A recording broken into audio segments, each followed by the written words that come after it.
So this is my boy's ATV. Since I got it, I've had a lot of problems with this exhaust falling off, and I've welded it a few times, but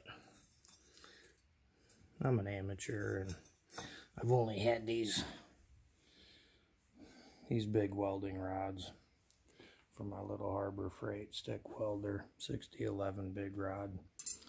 So I went today and got some small 7014s. So see if I can do a better job. Yeah, those little sticks work a lot better. Don't look the best, but no more holes in it. I'm good with that. I think it should hold.